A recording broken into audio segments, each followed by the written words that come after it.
सर्वमंगल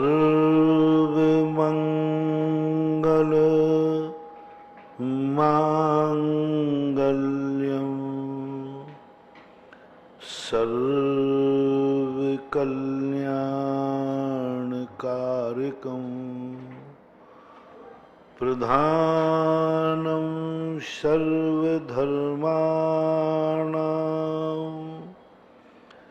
जैनं जयतु शासनं जैनं जयतु शासनं। पंच परमेष्टि भगवान की जय हो। आचार्य श्री गुरुवर कुंद कुंद महाराज की जय हो। आचार्य श्री गुरुवर विद्यासागर महाराज की जय। बोले परम पूज्य निर्याभक श्रवण मुनि पुंगो 108 श्री सुधा सागर जी महाराज की जय हो। समस्त मुनि संघ की जय हो। जब तक किसी वस्तु के प्रति हम परायेपन का व्यवहार करेंगे, उसको पर रूप मानेंगे, तो हमारी स्वयं की सत्ता तो हमारी कायम रहेगी। वे समर्थ लोग, परम वीतरागी लोग, सिद्ध अरहंत भगवान और एक देश साधु परमेष्ठी,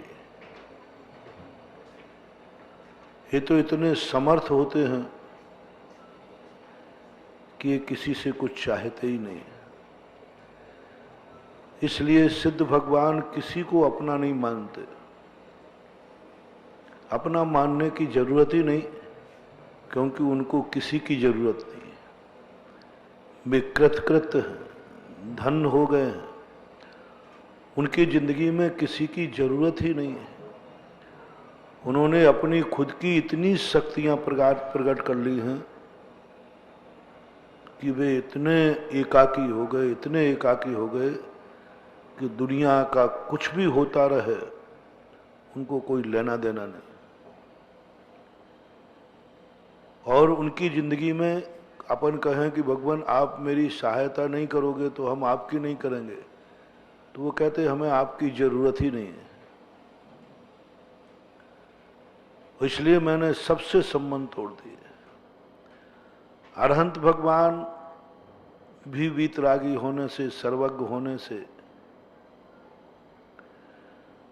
उनको भी दुनिया से कोई लेना देना नहीं है। उनको भी अपन कुछ भी उनके काम नहीं आते, उनको हमारी कोई जरूरत ही नहीं दुनिया की। इसलिए वो दुनिया से तो ऊपर नहीं उठते, लेकिन जमीन से ऊपर उठ जाते हैं। भगवान से जमीन से ऊपर उठना बता रहा है कि उसे संसार की, दुनिया की किसी वस्तु से अब कोई मतलब नहीं। वो कहते हम कुबेर यदि नाराज हो जाए कि भगवान आप मेरे लिए प्रसन्न नहीं करोगे तो हम आपके समोषण की रचना नहीं करेंगे, तो भगवान कहते मुझे समोषण की जरूरत ही नहीं है। तू रचना करेगा भी तो मैं उसको छूंगा भी नहीं। अब किस बात पर अपन भगवान को एहसान जताएं, किस बात को भगवान को अपनी तरफ आकर्षित करें, कैसे मनाएं भगवान को, क्योंकि वो हमसे कोई मतलब ही नहीं रख रहे। उन्होंने देखना बंद कर दिया, सुनना बंद कर दिया, बोलना बंद कर दिया, सब कुछ बंद कर दिया। केवल ज्ञान के बाद भगवान आंखों से कुछ नहीं देखते। आंखों से देखें तो करुणा आवे, दया आवे, जो देखते ही नहीं। जब कोई व्यक्ति अपनी आंखों से देखता है तो उसको हमारे दुखों पर दया आती है, करुणा आती है। भगवान को करुणा भी नहीं आती, दया भी नहीं आती। मैंने बहुत सोचा कि भगवान इतने सारा संसार दुखी है, भगवान को दया क्यों नहीं आती। शास्त्रों में पढ़ा कि वो देखते ही नहीं, दया कैसे आएगी। आंसू तो आंख से आता है ना, करुणा तो आंख से झलकती है, और वो देखना ही बंद कर दिया उन्होंने। वो देखते ही नहीं, कोई मतलब ही नहीं। किसी व्यक्ति को अपन न देखें वो कितना दुखी है कितना सुखी है क्या मतलब पड़ा। भगवान ने बंद कर दिया, देखना ही बंद कर दिया। दर्शन गुण से देखते हैं तो वो देखते नहीं है, देखने में आ जाता है। उनको देखने का भाव ही नहीं, परिणाम ही नहीं आता उनको कि मैं इस दुनिया को देखूं। जो देखने के लिए त्याग कर चुका है उसको कभी दया और करुणा आएगी नहीं। वो हमसे प्रसन्न होगा नहीं, हमसे आकर्षित होगा नहीं, और हमें उससे कोई सहायता मिलने वाली, वो देने वाला नहीं सहायता। इसलिए अरहंत सिद्ध भगवान कदापि कुछ नहीं देते हैं। जैन दर्शन ने तो स्पष्ट भगवान को मंदिर में इसलिए हाथ पे हाथ रख के बैठाला, नासा दृष्टि करा दी, तुम्हें यहां से कुछ नहीं मिलने वाला, कुछ भी नहीं मिलने वाला, और कामना भी मत करना। दूसरी बात, कोई व्यक्ति किसी को इसलिए उपकार करता है, कल उसे भी जरूरत पड़ेगी। अपन लोग कहते ना भाई थोड़ा सा उपकार किया करो, कल तुम्हारे लिए भी जरूरत पड़ जाएगी।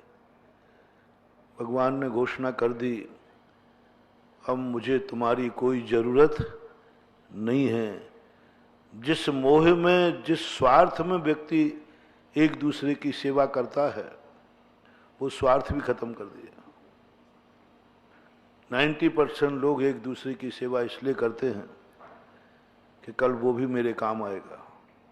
आज अपन सहायता, भगवान ने घोषणा कर दी, मुझे तुम्हारी कोई सहायता की जरूरत नहीं है, किंचित मात्र भी जरूरत नहीं।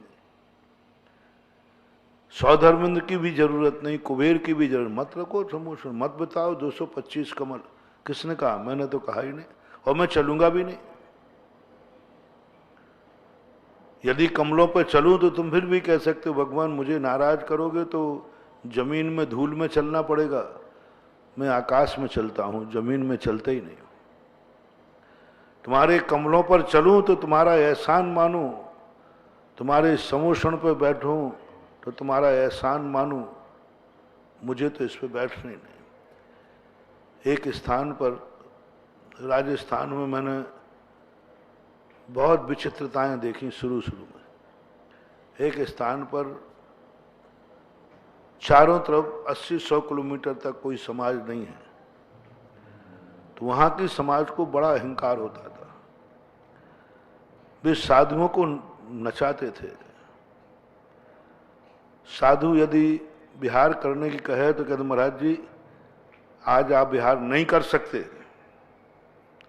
हमारे समाज में फलाने के शादी है, कल नहीं कर सकते, हमारे यहाँ तीये की बैठक है, अभी मीटिंग में पास नहीं हुआ है, आप विहार नहीं कर सकते। अरे क्या दादागिरी चलती थी, आप विहार नहीं कर, अभी मीटिंग में पास नहीं हुआ।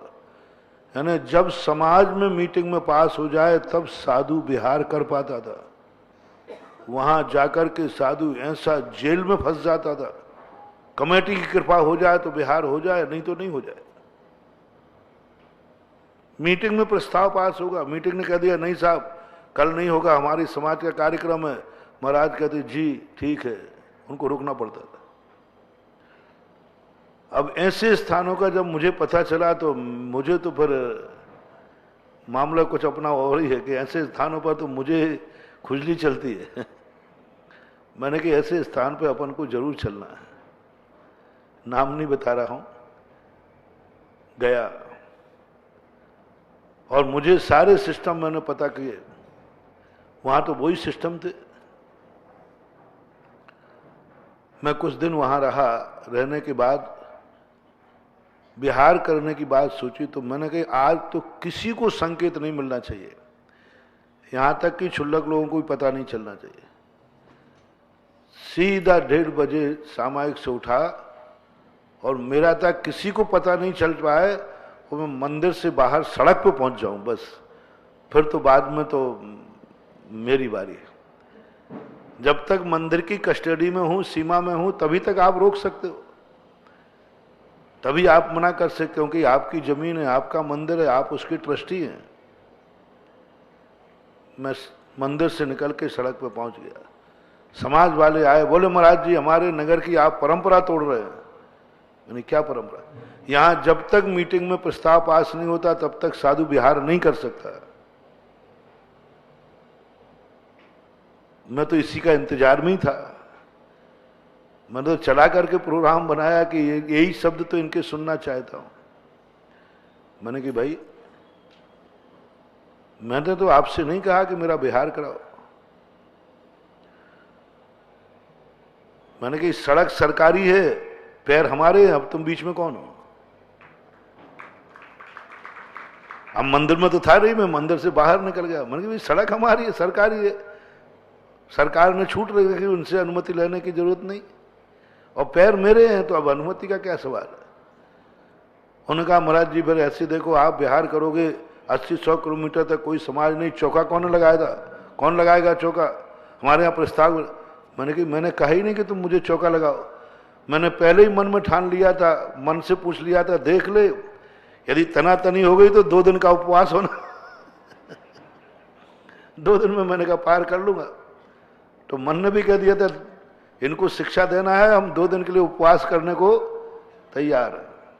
मैंने कहा भाई मैंने तो कभी कहा नहीं कि चौके लगाओ, मेरा तो कभी इशारा भी नहीं किया, मेरे संग में परंपरा ही नहीं है, और हमें आपके चौकों की जरूरत नहीं है। मुझे आपके चौके की जरूरत नहीं है। मेरी तो एक बार भी नहीं पड़ी कि तुम चौका लगाओ, जरूरत ही नहीं मुझे चौके की। बोले महाराज चौके की जरूरत नहीं आपको? मैंने कही नहीं, विद्यासागर के चेलों को चौके की जरूरत नहीं होती, और जिस दिन चौके की जरूरत साधु को हो जाएगी उसी दिन साधु साधु नहीं रहेगा। जिस दिन चौके की जरूरत साधु को हो जाएगी, साधु को चौके की जरूरत है, समझ लेना साधुता खत्म हो गई, जैन दर्शन खत्म हो गया, कुछ नहीं रहा, सब कुछ मिट गया। साधु को चौके की जरूरत है। मैंने कहा भाई मुझे तो कोई जरूरत नहीं चौके की, इतने साल निकल गए आज तक मुझे चौके की जरूरत नहीं पड़ी, अब क्या पड़ेगी? और मैंने जिंदगी में नियम लिया है कि मुझे कभी चौके की जरूरत नहीं पड़ेगी, और ना मुझे जरूरत है, ना थी, और ना मुझे पड़ेगी। बोले महाराज जी पाटा कौन देगा? शाम को ठंड का समय था, अच्छी कड़ाके की ठंड थी। मैंने कहा मुझे पाटे की भी जरूरत नहीं है। हमारे गुरुजी ने तो बहुत भूमि पे सोना भी सिखा दिया। सब जैसे गुरु रामचंद्र जी को सब कुछ सिखाते थे ना, सारे राज दरबार की सुख नहीं सिखाए, वनवास के भी रहना कैसे सिखाए। रामचंद्र जी को उनके गुरु ने बर्तन बनाना भी सिखाए, लकड़ी बीनना भी सिखाई, अकेले राजगद्दी ही नहीं सिखाई। ऐसे हमारे गुरु ने हम लोगों को सब सिखाया। पपोरा जी के अंदर हम लोगों को 2 महीने भूमि पर सुलाया, जमीन पर, आचार्य शिविर नहीं, हम लोग कुछ नहीं, बिल्कुल जमीन पर पाटे पर लेटते थे, पाटे पे बैठते थे। पाटे का त्यागी था, पाटे पे बैठना ही नहीं, सीधा जमीन पे, दिन भर उसी पे बैठना, रात पे भी जमीन पे ही सोना, पाटा माटा नहीं, चटाई नहीं, चटाई भी नहीं, पाटा भी नहीं, घास भी नहीं, तिनके भी नहीं, सीधा डायरेक्ट जमीन के ऊपर बैठते थे 2 महीने रेगुलर। पूज्यवर भी और हम लोग सब पूरा संग, मजा आता था। हम लोगों को मजा आता था, तुम लोगों को रोना आता था। तुम लोगों को, आचार्य जी को, महाराजों को जमीन पे बैठे देखोगे कैसा करोगे? कैसा लगेगा? जमीन पे बिल्कुल निखालस जमीन पे, और रात्रि में जमीन पे साधु पड़े सो रहे, खुली छत पे बिल्कुल जमीन पे। 2 महीने चला लगभग। लोग बड़े परेशान थे कि महाराज जी इतने बड़े आचार्य आप, महाराज सब साधु संग जमीन पे लेटते हैं, जमीन पे बैठते हैं। आचार्य ने कहा ये तुम्हारा काम नहीं, ये मेरी साधना है। भूमा ही पिछली रयन में कछु सयन एका सन करें। कैसी थी भूसयन? और भूशयन के संबंध में हमारे शास्त्रों में आचार्य ने लिखा, जमीन पर शयन करना, 3 साधन दिए हैं, भूशयन अथवा पाषाण शयन एक ही है, पाटे पर शयन लकड़ी का अथवा तिनके का, घास का, वो चटाई का रूप ले लो। ये 3 शयन बताए, उसमें सर्वोत्कृष्ट शयन बताया भूशयन का। वो तो फिर बाद में एक वैद्य जी ने अपनी कुशलता से कहा, बोले महाराज आपको भूशयन करना ही चाहिए, साधु को समझाना बहुत टेढ़ी खीर है। जितनी अच्छी तरह तुम्हें साधु समझा देता है ना, क्योंकि तुम तो बुद्धू हो, बुद्धुओं को समझाना कोई ज्यादा देर नहीं लगती, लेकिन साधु तो बुद्धिमान है, बुद्धिमान है, उसको समझाना, और वो तुम्हारे बस की बात कैसे हो। लेकिन बहुत कुशल होता है। उन्होंने कहा साधु ऐसे नहीं मानेंगे, जितना अपन मना करोगे वो उतना ही ज्यादा और करेंगे। उन्होंने कहा महाराज जी वस्तुतः आप लोगों को भूशयन ही करना चाहिए। एक वैद्य जी थे, वो उन्होंने खूब प्रशंसा की, पहले 2-3 मिनट तक भूशयन ही करना चाहिए, यही साधु का लक्षण है। एक ग्रस्त लोग तो मोह में फंसे हुए हैं, माया जाल में, महाराज को भी साधना नहीं करने दे, यही सही साधना है। ओह महाराज आप धन्य है कि भूमि पर सोते हम, ऐसे ही करना चाहिए। तो हम लोग खुश के कम से कम एक समर्थन करने वाला तो मिला। लेकिन महाराज जी भूशयन करने को कहा है आपको, इस टाइल्स पे शयन करने को नहीं कहा, सीमेंट पे शयन करने को नहीं कहा। भूशयन जहां मिट्टी होती हो मिट्टी में शयन करो। भू थोड़ी है, ये तो फर्श लग गया, तो फर्श शयन कहा है, भूशयन थोड़ी कहा। भूशयन कहा है, ये तो फर्श है।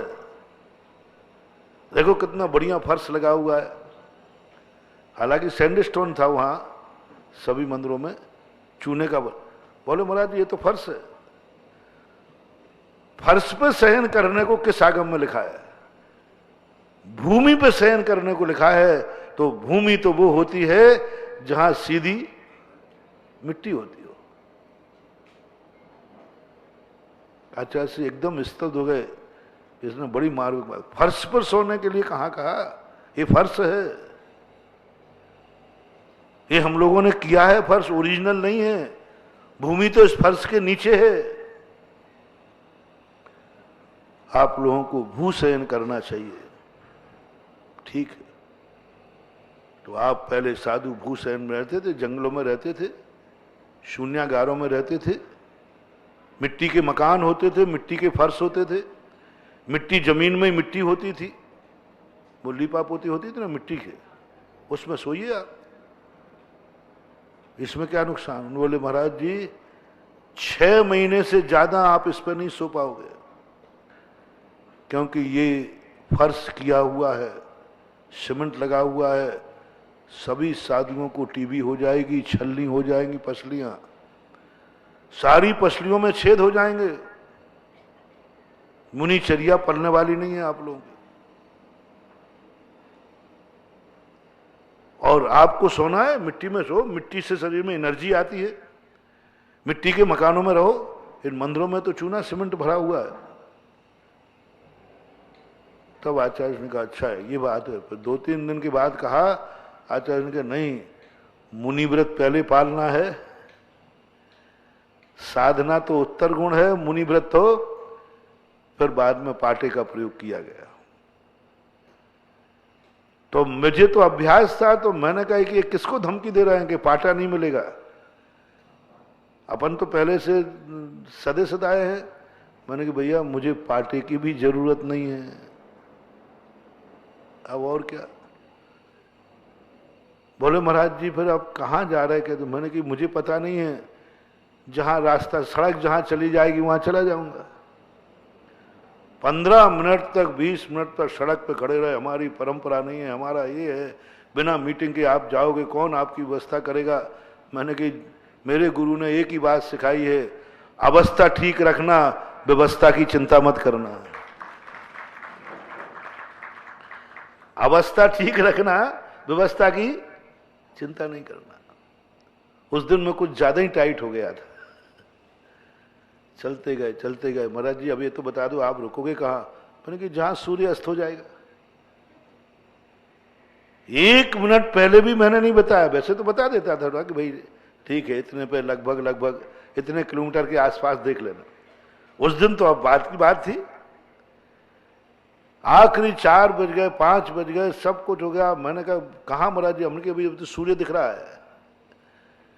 और सूर्य जैसे अस्त होने की स्थिति में आया, वहां बाजू में देखो पुण्य देखो कितना जबरदस्त है, जंगली एरिया पूरा।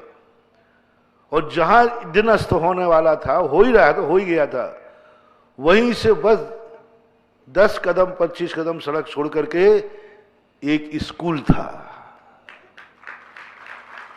अब ना मुझे मालूम, उनको को मालूम नहीं कि यहाँ स्कूल है, क्योंकि उनकी व्यवस्था तो अलग फिक्स थे कि यहाँ साधु इतना विहार करेगा। और स्कूल में, पुराने गांव के स्कूलों में बरांडा होता था, बढ़िया पिछी लगाई और बरांडे में बैठ के प्रतिक्रमण करने बैठ गया। महाराज जी देखो आप नीचे बैठे हो, पहले से बता देते तो आपको बढ़िया पाटा मिलता। मैंने कही वो बढ़िया पाटा मिलता, वही मेरा दुर्भाग्य था, और आज मुझे फर्श मिल गया, यही मेरा सौभाग्य है। बहुत आनंद आया। भगवान से ऐसी प्रार्थना की, भगवान ऐसी शक्ति दे दो कि जिंदगी भर ऐसे ही विहार होते रहे, निरालंबन, कोई जरूरत नहीं किसी की। काहे करें? हमारे आचार्य श्री का जो अनियत विहार हुआ, मात इसी बल पर अनियत विहार सिखाया किसी ने तो आचार्य महाराज ने, नहीं तो तुम्हारी समाज तो कहती थी महाराज व्यवस्था करो, मीटिंग करो, ये करो, तब कहीं जाकर के हो। आचार्य ने कहा नहीं, मुझे जरूरत ही नहीं तुम्हारी। क्यों आते हो मेरे पीछे तुम? क्यों लगाते हो चौके? क्यों लाते हो पाटे? क्या पड़ी है? मुझे जरूरत ही नहीं, कह रहा हूं ना। साधु को स्पष्ट शास्त्रों में उल्लेख है, तुम मन से, वचन से, काय से कभी चौके का विकल्प मत करना। और जैसे तुम्हें मन में विकल्प आया, तुम्हारी साधुता खंडित हो जाएगी, क्योंकि तुम्हें चौके की जरूरत ही नहीं है। पाटे का विकल्प नहीं करना, तुम्हें जरूरत नहीं है। फिर ये चौके किसको जरूरत है? पाटे की किसको जरूरत है? ये चौका लगाना ये महाराज की आवश्यक, महाराज के लिए जरूरी है या श्रावक के लिए जरूरी है? बस यही तो सिखाना है। अभी तक तुम क्या समझ रहे? महाराज के लिए चौका लगा रहा हूं, महाराज की जरूरत है। अब महाराज आया है, तुम्हारे गांव से भूखो थोड़ी जाए, कौन जाने तू? काहे करे? हाँ, यही तो तुम्हारी है, यही इसलिए तो पुण्य खत्म हो रहा है। महानुभाव जैनागम में स्पष्ट उल्लेख किया, साधु के लिए कभी चौके की जरूरत नहीं है। चौके की जरूरत है श्रावक को। अतिथि समविभाग जो व्रत है, वो महाराज का है कि श्रावक का है? व्रत तो आपका है, आपको जरूरत है, आपकी जरूरत है, आपको चाहिए, आपकी जरूरत है, आप लगाओ। मेरी तो जरूरत नहीं कि मेरे लिए लगाओ, मैं क्यों कहूं? सुबह फिर उन्होंने पूछा कि महाराज जी अब ये बता दो चौके कहां लगाऊं। मैंने कह दिया ना, मुझे चौके की जरूरत नहीं। अब परेशान हो गए। एक व्यक्ति तो कमेटी का कोई पदाधिकारी था, वो रो पड़ा, बोले महाराज जी अब थोड़े तो पसीज जाओ, शाम की तो फिर भी चल गई, सुबह कम से कम इतना तो बता दो कि मैं चौके कहां लगाऊं। मैंने कह दिया ना, मुझे चौके की जरूरत नहीं है। वो तो इतने में एक जो हमारे संघ की परंपरा को जानते थे, वो एक सज्जन दर्शन करने आ गए। ये लोग रोते हुए बैठे थे सुबह सुबह से, और मैं दृढ़ था उस दिन। उन्होंने कहा तुम पूछ पूछ के थक जाओगे, ये बताने वाले नहीं है। ये आचार्य विद्यासागर के चेले हैं, अभी तक तुम्हारा इनसे पाला नहीं पड़ा था। ये उपवास कर ले तो महाराज फिर हार उपवास हो जाएगा। बोले ये संघ वो है जो उपवास कर लेगा, लेकिन चौके का स्थान नहीं बताएगा। नहीं बताएंगे ये। बहुत बार हमारे संग हुआ, जाकर के आप अपने अंदाज से लगा लो कि 9, साढ़े 9, 10 बजे तक कितना चल पाएंगे महाराज। आप लोग लगा लो, और चौके लगाने के बाद जब महाराज वहां से जाएं तो हाथ जोड़ लेना, महाराज हम लोगों ने यहीं शुद्ध भोजन करने का प्रावधान किया है, यदि आप रुक जाएं, कृपा हो जाए तो रुक जाएंगे, नहीं तो बढ़ जाएंगे। ये भी हुआ। जरूरी नहीं कि तुमने चौका लगा लिया तो मैं रुकूंगा ही, वो तो ठीक है, थोड़ी मेहरबानी कर देता हूं। ये 2 नंबर वाली बात है। 1 नंबर की बात है, तुमने चौका लगाया, वहां रुकूं कोई जरूरी नहीं। सन 1981 की घटना है। पहला चतुर्मास हुआ मुक्तागिरी में। मुक्तागिरी के बाद रामटेक होकर के बहुत बड़ा स्थान बीच में गया पड़ता है। सिवनी के 11-12 किलोमीटर पहले लोगों ने चौके लगा लिए, क्योंकि महाराज उन्होंने जान लिया महाराज तो सिवनी तक पहुंच ही नहीं सकेंगे किसी भी हालत में। उन्होंने लगा दिया चौके, लगे 10-15 चौके। उस समय संघ छोटा सा था, बहुत छोटा। हम लोग 13 साधु थे कुल मिलाकर के, पूरा संघ, कोई बड़ा संघ नहीं था। जब मैं संघ में आया कोई मुनिराज नहीं थे, आचार्य सिंह अकेले थे। मुक्तागिरी चतुर्मास में 3 महाराज हो गए थे, 12-13 साधु थे बस। आचार्य सिंह, सारी समाज खड़ी, कम से कम नहीं तो 500 लोग खड़े।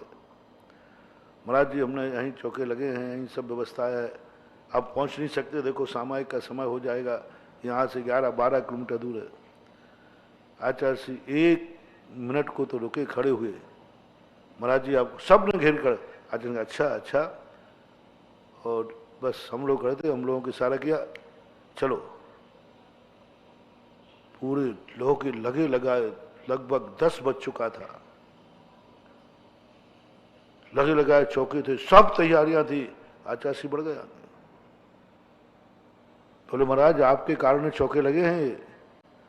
बोले मेरे कारण से लगे हैं, इसलिए तो नहीं रुक रहा हूं। एक शब्द बोल दिया, महाराज जी आप लोगों के चौके हम लोगों ने यहीं लगा लिए। बस ये शब्द खतरनाक हो गया। हमने आप लोगों के लिए चौके यहां लगाए महाराज जी, अभी सिवनी 11-12 किलोमीटर दूर है। बस उसने ये बोल दिया कि आपके लिए चौके लगाए यहां, बस आचार्य से चले गए, विहार कर दिया। और जाकर के विहार करते करते सिवनी पहुंचते पहुंचते मंदिर 12 बज गए।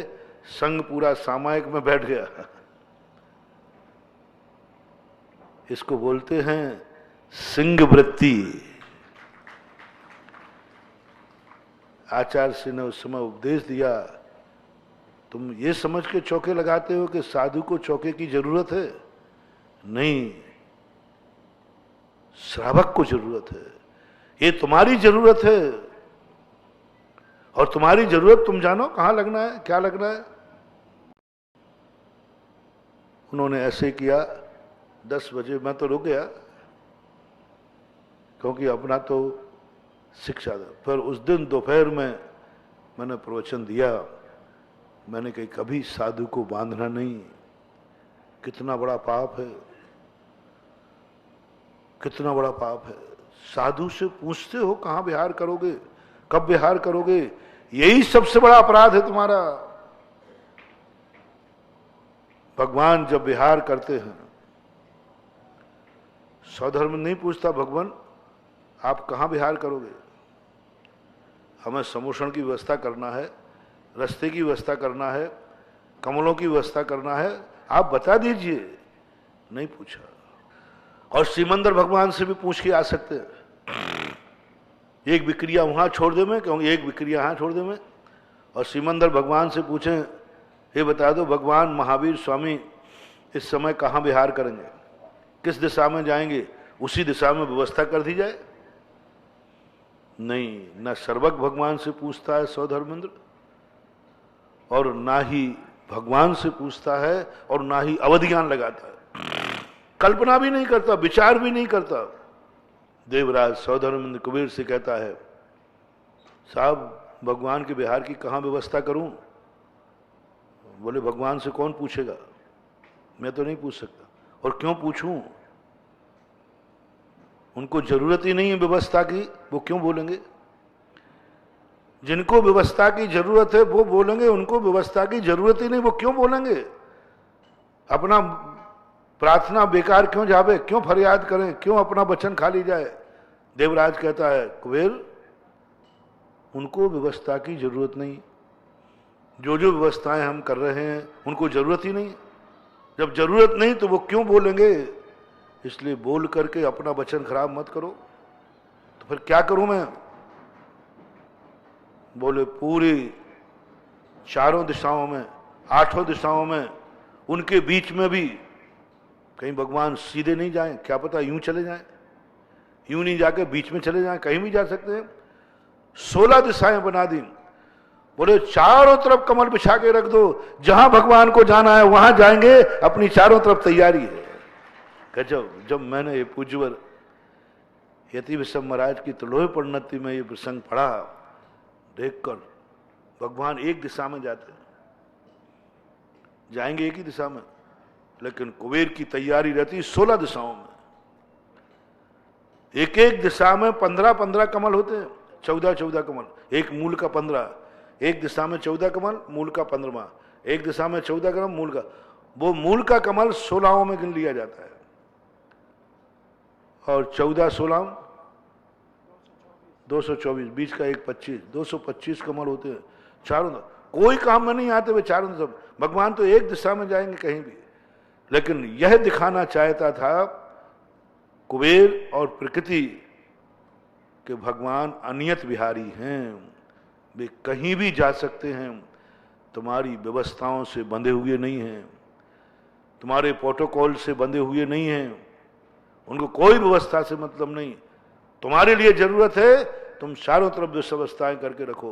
और 16 दिशाओं में 225 कमल बिछा के कह दिया, भगवान जहां आपको चलना हो आपकी मर्जी, आप जहां चलोगे मेरी वहीं व्यवस्थाएं हैं।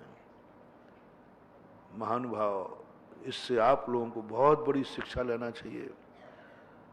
मुनिराज से मत पूछो आपकी व्यवस्था कैसे करूं, आप तो ये कह दो महाराज आप जब जहां चाहो वहां विहार करो, मेरी सब तरह व्यवस्थाएं हैं। यह है चर्या। इसमें चर्या का बहुत बड़ा अतिशय होता है। मेरे आचार्य महाराज का सबसे बड़ा अतिशय यही है, व्यवस्था के पीछे वो नहीं चलते, व्यवस्थाएं उनके पीछे चलती हैं। वे चलते हैं, अवस्था मानते हैं। ध्यान आ गया तो एक संस्मरण और सुना देता हूं, सुना दो। सन 1983 की घटना है।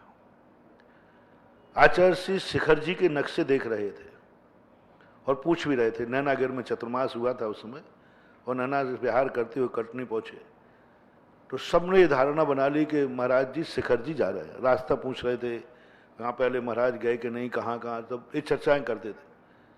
पंडित जी साहब थे जगमोहन लाल जी, उन्होंने कहा महाराज जी आपका लगता है कि शिखर जी का मन हो रहा है, आप बोलिए हम लोग व्यवस्थाएं कर लें। अब सारी व्यवस्था दे, कटनी को ये सौभाग्य मिलना चाहिए। आचार्य ने कहा भाई मैं तो चर्चा कर रहा हूं, मैंने तो अभी कहा नहीं कि मुझे जाना है। देखो महाराज जी आपको जाना तो शिखर जी है, आप थोड़ा बता दो तो अच्छा, बहुत अच्छी व्यवस्थाएं हो जाएंगी, हम मीटिंग कर लेंगे। अब आचार्य श्री जब उनका चेले ही इतना जिद्दी है तो गुरु कितने होंगे इससे अंदाज लगा लेना। आचार्य ने कुछ नहीं बोले, नहीं मेरा कोई प्रस्ताव नहीं, संघ को भी सारा बंद, कुछ नहीं। आचार्य श्री तुरंत 1:30 बजे उठे और एकदम सडनली, कुछ भी नहीं, सामायिक के पहले कुछ भी नहीं, कोई चर्चा नहीं, कुछ नहीं, उठकर कमंडल उठा के चल दी। चलने के बाद हम लोग तो सामायिक में बैठे थे, लोगों ने हल्ला किया, महाराज बिहार हो गए। हम लोगों ने जल्दी फल्दी उठे, किस तरफ हुआ? उस तरफ हुआ जिस तरफ कोई समाज नहीं है, वो शिखर जी का रास्ता ही है, समाज कुछ भी नहीं है।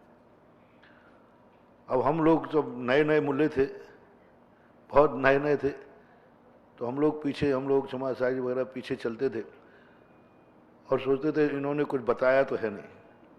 समाज को बताया नहीं और समाज आएगी नहीं, और समाज आएगी नहीं। कल सबको उपवास करना है तो हम लोग कहते क्यों भाई कल का उपवास ले लिया कि नहीं। हम लोग एक दूसरे को व्यंग करते थे, आज हाथ तो ठीक हुए थे, कल इंतजाम नहीं है, कुछ भी नहीं मिलने वाला।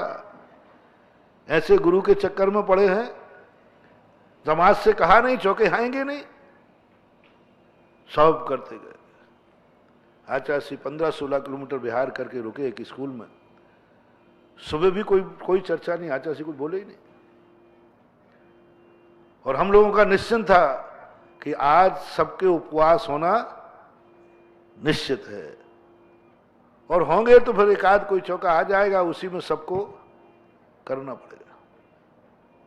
गजब गजब पूज्यवर का सोच। जहां हम लोग लगभग 9:30 पौने 10 लगभग बजे, हम लोग उस समय बहुत कम साधु थे, और पूरे स्कूल में 15 चौके मिले। और मैंने कहा ये कहां से आ गए, ये देवताओं ने भेज दिए, कौन दिए? सबकी शक्लें देखे तो सब परिचय वाले थे देवता। मैंने कहा शायद देवताओं ने लगा दियो। और बढ़िया सबका पूरे शिखर जी का विहार हुआ, लेकिन आचार्य से कहीं बंधे नहीं।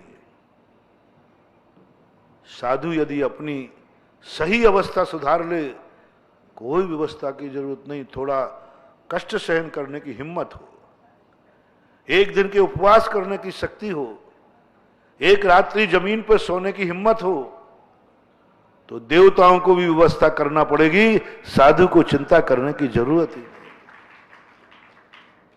ये सिखाया आचार्य महाराज ने सारी दुनिया को कि तुम साधुओं को बांध रहे हो,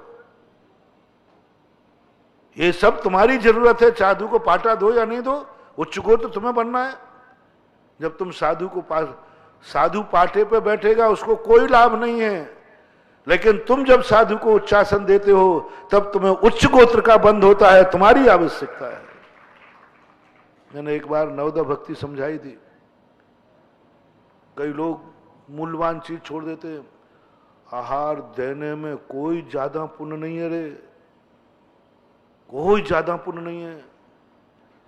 सबसे बड़ा पुण्य जो तुम्हारा कार्य है, जिसमें तुम्हारा भंडार भरता है, जिससे तुम्हारी जिंदगी में एनर्जी मिलती है, वो है नवोदय भक्ति। आहार देना कुछ नहीं, ये तो एक प्रक्रिया है। इसके 5 नंबर है आहार देने के। आहार देने वाले सुनो सब लोग, जो आहार देकर कहते मैंने महाराज को आहार दे दिया, 5 नंबर है 20 में से। ओनली 5 नंबर है आहार देने के, इससे एक भी नंबर 6 नंबर भी मिलने वाले नहीं है। जो शेष जो 15 नंबर हैं वे सारे नवोदय भक्ति में हैं। वो है तुम्हारा भंडार, वो है तुम्हारी जरूरत। जब महाराज को पढ़ाते हो और तुम कहते हो उच्चासन, ओह गुरु महाराज जिस समय तुम्हारे मुंह से उच्चासन निकला, महाराज उच्चासन बैठिए, उस समय तुम्हारे लिए उच्च गोत्र का बंध और ऐसा पुण्य बंध हुआ, तुम यदि उस समय आयु बंध हो जाए तो जहां भी जन्मोगे वहां पर तुम वहां के मुखिया बनोगे, राजा बनोगे, राष्ट्रपति बनोगे। मान लो जिस ढंग से भाव हुआ, वहां के नगर पालिका के महापौर बनोगे, प्रांत के मुख्यमंत्री बनोगे, जिला का कलेक्टर बनोगे। ये पुण्य कहां से बनता है? महाराज जी हमें ऐसा पुण्य बताओ कि जिससे हम एक नगर के नगर पालिका के प्रथम नागरिक बने, पहला पद मेरा हो, जिलाधीश में बनूं। ऐसे जिलाधीश होते ना, कलेक्टर को बोलते, पुलिस अधीक्षक जिला अधीक्षक होता है। मैं एक प्रांत का मुख्यमंत्री बनूं, मैं राष्ट्र का मुख्यमंत्री बनूं, मुखिया बनूं।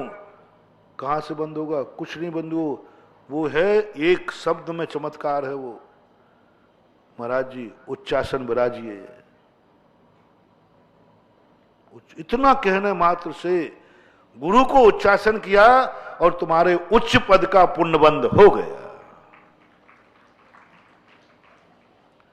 मैंने एक प्रैक्टिकल किया 2 बार। एक बार एक व्यक्ति को कोई खतरा था, महाराज जी मेरा प्रमोशन रुक सकता है और डिमोशन भी हो सकता है और मेरी कोई गलती नहीं है। मैंने कहा कि बस एक काम तुम करना,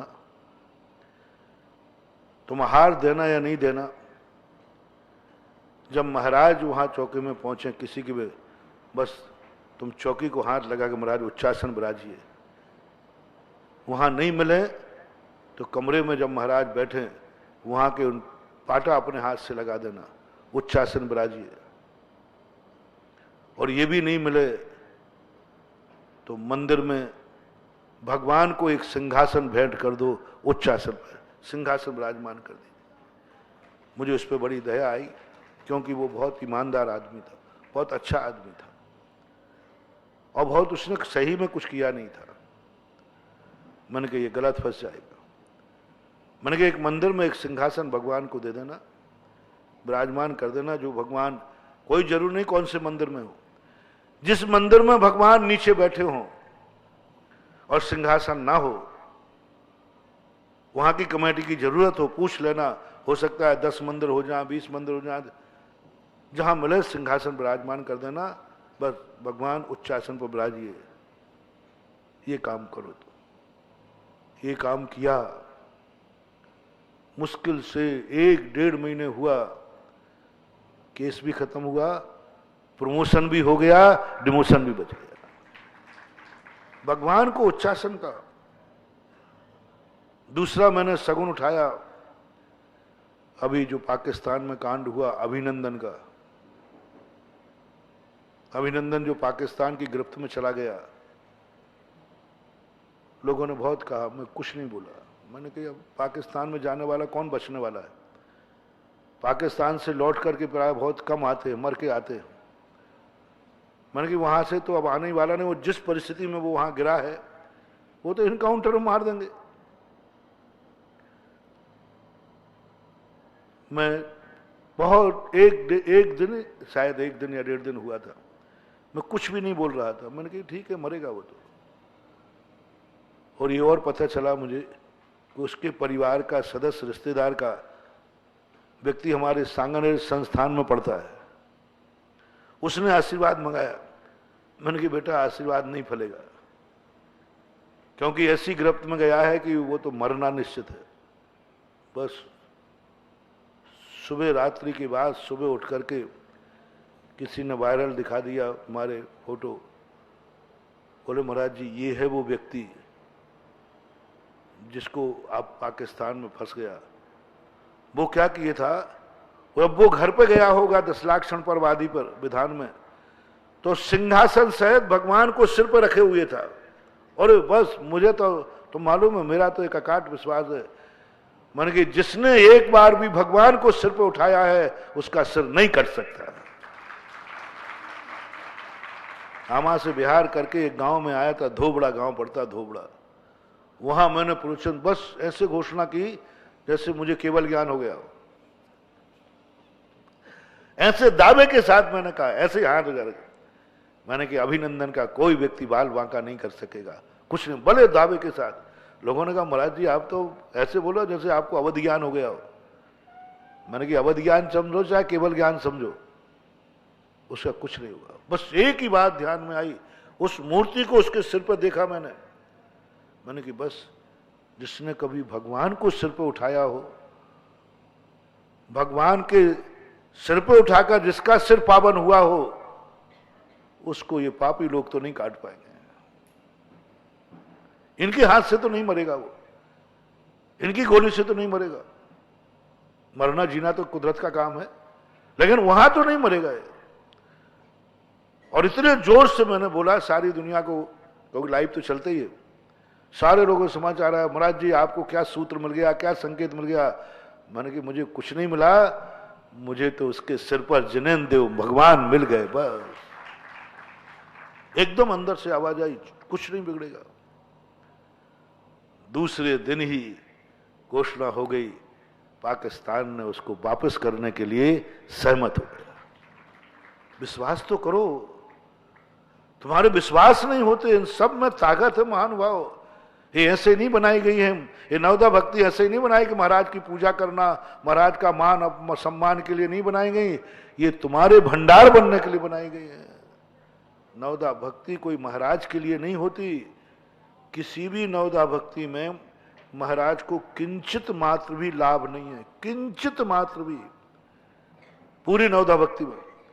ये नवदा भक्ति से पूरा लाभ किसको है? आपको। आपके लिए बनाई गई ये भक्तियां। जिस समय आप उच्चासन देते हैं बहुत बड़ा पुण्यबंध होता है, लेकिन वही लोग आप छोड़ देते हो। क्या करें? महाराज को बस पड़गाने के बाद महिलाएं तो थाली लगाने में और तुम पता नहीं क्या क्या करने में। एक आध कोई बोलता महाराज जी उच्चासन बैठ जाओ, मैं तुरंत सोचता हूं इन्होंने खजाना छोड़ दिया। इनको आहार देने में पुण्य दिख रहा है, और सबसे बड़ा पुण्य है अपने मुंह से महाराज को उच्चासन देने में। सबसे बड़ा पुण्य है आहार देने का पुण्य, नगन। सबसे बड़ा पुण्य है पाद प्रक्षालन करने में, गंधोदक लगाने में। पूज्यवर आचार्यों ने पद्मनंदी पंचविंशति में भी आया, कहीं ये नहीं लिखा उन्होंने कि जिसने मुनिराज को आहार नहीं दिया वो दुर्भागा है, वो पुण्यहीन है, नहीं लिखा। लेकिन एक गजब की बात लिखी उन्होंने, जिस व्यक्ति के मस्तक पर मुनिराज के चरणों के निकला हुआ गंधोदक जिस माथे पर नहीं गया, वो माथा नहीं है, वो सिर नहीं है, वो मुर्दे की कपाल है, जिंदा कपाल कह दिया। वो माथा है ही नहीं। और आहार देने का महत्व बताते कि आहार नहीं दिया तो दुर्भागा। किसका महत्व बता रहे हैं? नवदा भक्ति में पादाभिषेक, उस गंधोदक का महत्व बता रहे हैं। उसमें पुण्यार्जन, वो है एनर्जी। और वो नवदा भक्ति में तुम प्रमाद मानवा। सबसे मेरा कहना है, महाराज वैसे तो रुकने वाले हैं नहीं, आहार के बाद नवदा भक्ति रख देते शांति से, क्योंकि तुम्हें मालूम है कि महाराज धीरे से पहले अपनी नवदा भक्ति पेट भर के करना चाहिए। नवदा भक्ति पहले कुछ नहीं करना चाहिए, सबको परिवार को बैठकर, जिससे तुम्हारे पाप कटना है, पुण्य का बंद होना है। एनर्जी, जो सबसे ज्यादा एनर्जी कमाएंगे साधु तुम्हारे घर पर। महाराज जहां बैठते हैं वहां पर तुम्हें ज्यादा रहना नहीं है। तुम्हें खतरा संतशाला में है कि घर में? चोर तुम्हें संतशाला में लूटेगा कि घर में? बोलते जाओ भाई। बीमार तुम संतशाला में होगे कि घर में? सारी दुनिया भर की विपदाएं कहां आती हैं? घर में। संतशाला में दर्शन करने से तुम्हें क्या मिलने वाला है? नगन। संतशाला में आकर के महाराज के दर्शन कर लिए, पूजा कर लिए, नगन। सबसे बड़ा वह पावन जहां मुनिराज तुम्हारे घर में पहुंच जाए और वहां अभिषेक मिल जाए तो समझ लेना वो घर धन हो गया, वहां विपदाएं टलेंगी। संतशाला में बैठे हुए महाराज से तुम्हारा घर पावन होने वाला नहीं। संतशाला में बैठे हुए महाराज के गंधोदक से तुम्हारा काम होने वाला नहीं। सबसे बड़ा घर तो तुम्हारा वहां है। घर यहां आ नहीं सकता, और संतशाला तुम्हारा घर बन नहीं सकता। घर यहां कैसे लाओगे और संतशाला कैसे बनाओगे? यदि घर को संतशाला बना दोगे तो तुम कहां रहोगे? इसलिए जितनी देर के लिए साधु आए, बस ये है समझदारी काम। नहीं, आहार तो सब बाद में होगा, पहले सब शांति से बैठ के पाद प्रक्षालन करो, उच्चासन बैठा लो, नवदा भक्ति करो। पहले तुम अपना भंडार भरो, बाद में महाराज का पेट भरो। स्वार्थी बनो रे बनिया। हाँ, महाराज का पेट भर देते हो तो महाराज तो चाहते ही पेट भरूं भागूं। होशियार बनिया कहता महाराज जी पेट बाद में भरूंगा, पहले अपना भंडार भरूंगा। और तुम्हारा भंडार आहार देने से नहीं भरता, भंडार जो भरता है वो नवदा भक्ति से भरता है। और जिस दिन तुम्हारी महसूस हो जाए कि महाराज को और मुझे किसमें ज्यादा लाभ है, तो तुम्हारा सारा भाव आएगा नवदा भक्ति। मूल प्रसंग अपना चल रहा था उच्चासन का। महाराज को जरूरत नहीं है पाटे की, क्योंकि महाराज का पाटा नहीं मिलेगा। जितने महाराज बिना पाटे के बैठेंगे, महाराज का उतना ही प्रमोशन होगा, उतना ही प्रमोशन होगा। जितना जमीन पर बैठेंगे, महाराज का प्रमोशन होगा। और जितने ऊंचे पाटे पर महाराज को तुम बैठा लोगे, तो महाराज को कोई लाभ नहीं है, तुम्हारा प्रमोशन होगा। जमीन पर बैठूंगा तो मेरा प्रमोशन, और पाटे पर बैठूं तो तुम्हारा प्रमोशन। महाराज आपकी आप जानो, मैं तो वही कार्य करूंगा जिसमें मेरा प्रमोशन हो। ये भाव लाना चाहिए। तो महाराज को पाटा देते हो, महाराज का क्या बिगड़ने वाला? नहीं पाटा मिलेगा तो उनका और साधना होगी, तपस्या होगी, उनका मूल गुण और निखरेगा। लेकिन तुम्हारा क्या होगा? महाराज उपवास करने, यदि मैं उपवास करूंगा तो मेरा प्रमोशन होगा, और आहार को जाऊंगा तो तुम्हारे पोवारा होऊंगा। तो बताओ तुम्हारे महाराज को क्या करना चाहिए? आपकी तरफ की सहमति पूछ रहा हूं। मैंने कहा ना, बदमाश हो तुम बहुत ज्यादा है। हर व्यक्ति अपनी सोचता है। साधु सोचता है जिंदगी में कभी हार को ना उठना पड़े। यह साधु का विकास है। सबसे बड़ा साधु का चिंतन होता है, सब कुछ मैंने छोड़ दिया। सबसे ज्यादा पाप कर्म का उदय आता है जब साधु को आहार को उठना पड़ता है। सबसे बड़ा पाप कर्म, उपसर्गों में नहीं, परिसरों में नहीं। कितने संकट आ जाएं, कभी साधु को महसूस नहीं होता कि मेरे पाप कर्म का उदय। उपसर्ग आ जाए, कमठ आ जाए, जिंदगी चली जाए, मृत्यु भी होने लग जाए, साधु कभी पाप कर्म की अनुभूति नहीं करता। सच्चे साधु की पहचान है, मैंने कौन से पाप किए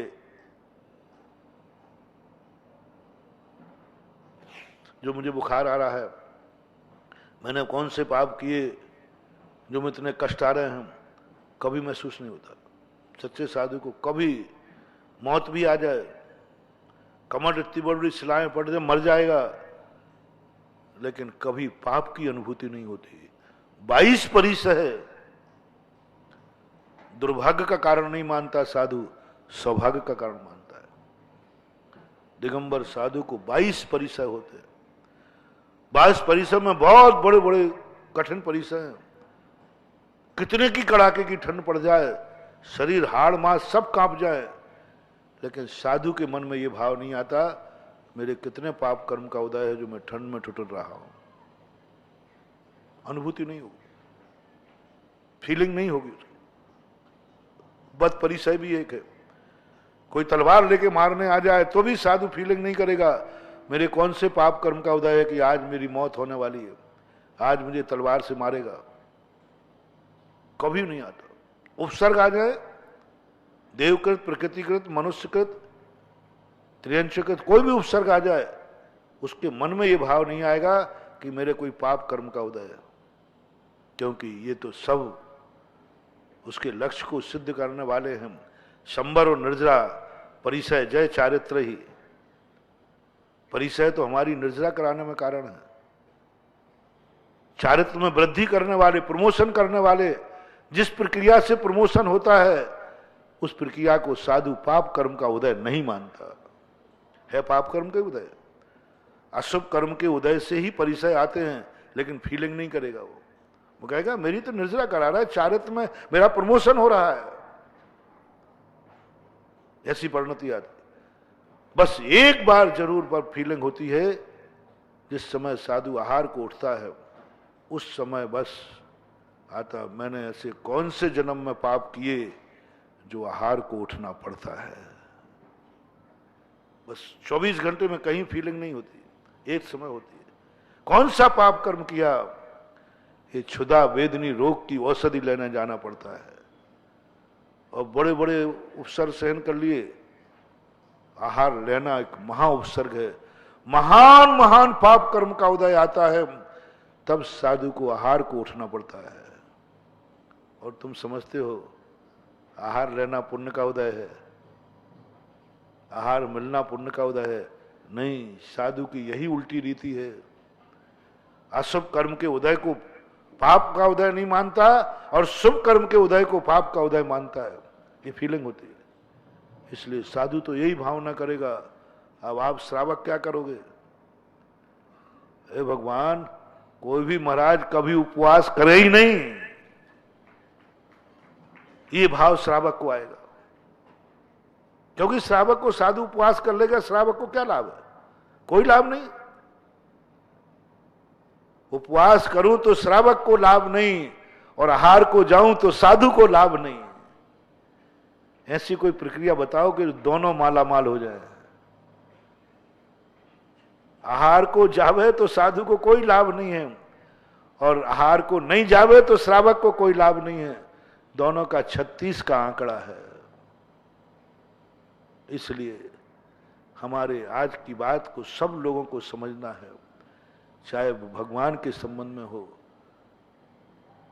जब से भगवानों को मैंने देखा, मंदिरों में अभिषेक करने वाले खत्म हो गए, खत्म हो गए। क्यों? उनको बात है भगवान को अभिषेक की जरूरत है। यदि भगवान का अभिषेक नहीं करेंगे तो ये भगवान नहीं रहेंगे। भगवान को अभिषेक की जरूरत है, पूजा की जरूरत है। तो लोगों ने कर दिया, एक ने तो कर दिया। मेरी बात वहां समझ में आई जब एक व्यक्ति ने भगवान के धोती दुपट्टा पहन लिए और मंदिर के दरवाजे गया और लौट झांक करके वापस लौट आया। मैंने क्यों भाई, क्यों लौट आए? बोले महाराज भगवान का अभिषेक उसने तो कर लिया। अरे मैंने कहा ये तो भगवान के लिए अभिषेक कर रहा है। भगवान के लिए जो अभिषेक करता है वो महान महान मिथ्या दृष्टि अज्ञानी है। कई लोग कहते महाराज जी भगवान 4 बज गए बिना नहाए बैठे। अरे तुम बिना नहाए बैठे तो उनको कौन सी खुजली चल रही है?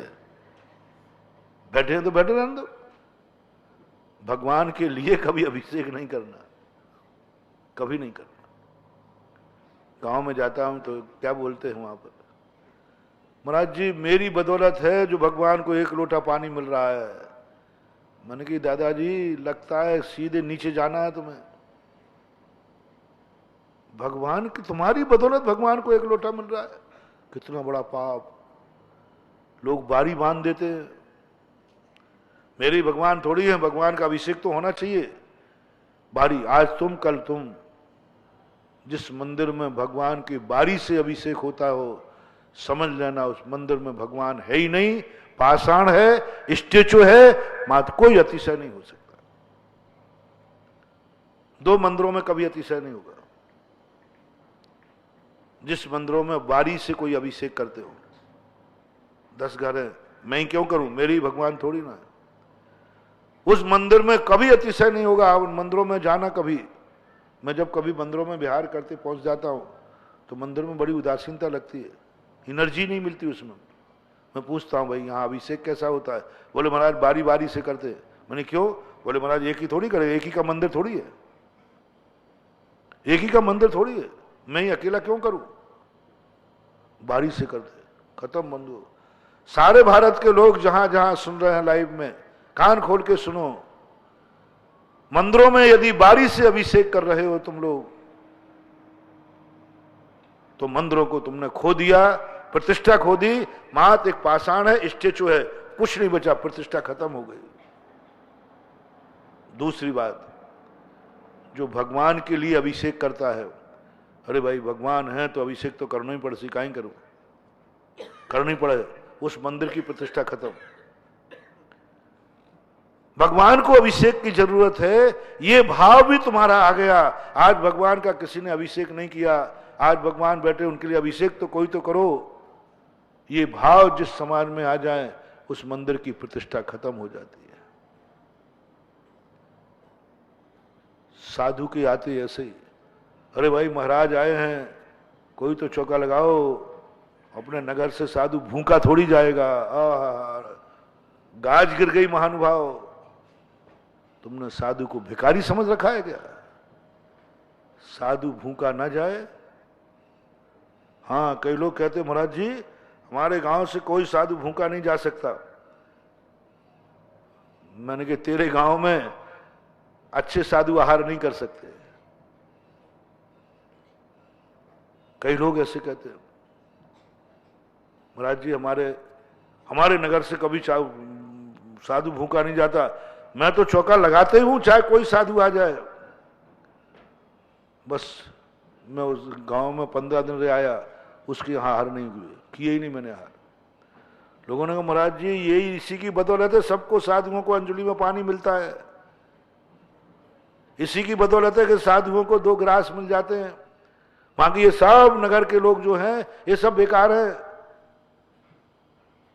ये सब बेकार है। ये तो आप लोगों को देख कर लगाने लगे सारे साधुओं को आहार इसी से मिलता है। मैंने कहा मैं तो भिक्षु हूं, भिखारी नहीं। जो साधु को भूखा मान करके आहार करा रहा है वो साधु को भिक्षु नहीं भिखारी मान रहा है।